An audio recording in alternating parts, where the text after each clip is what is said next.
I remember visiting a rural clinic in the north. A 14-year-old girl had come in with a recurrent infection.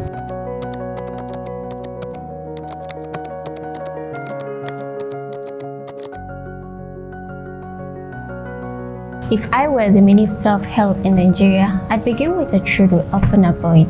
Too many girls in this country miss school, suffer infection, or are shamed simply because of something as natural as menstruation.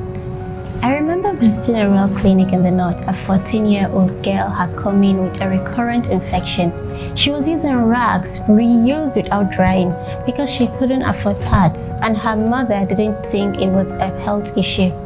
This story isn't rare, it's everywhere, across cities, across town and villages.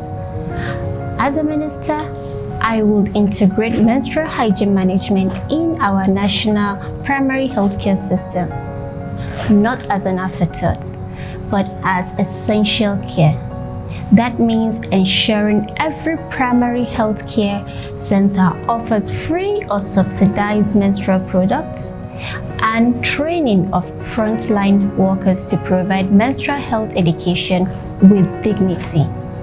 I will push to fund local production of affordable pads, creating jobs, making supply sustainable.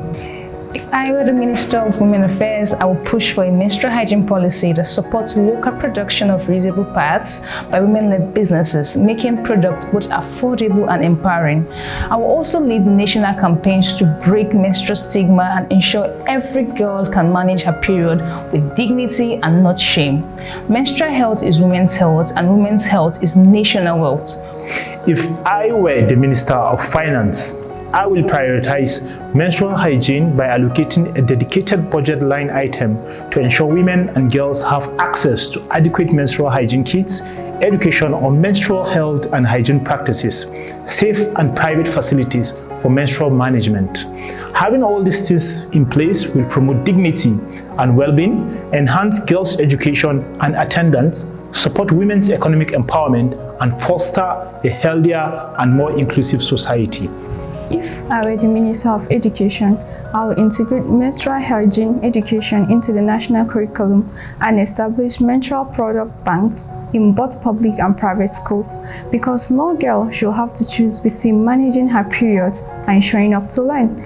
I'll also ensure clean toilets, safe water, and proper water disposal in every school. And I will work with Ministry of Education to ensure no girl has to miss school during her period.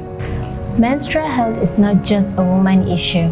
It's a public health priority, a human rights issue, and an economic one. A healthy nation starts with a girl who can bleed with dignity.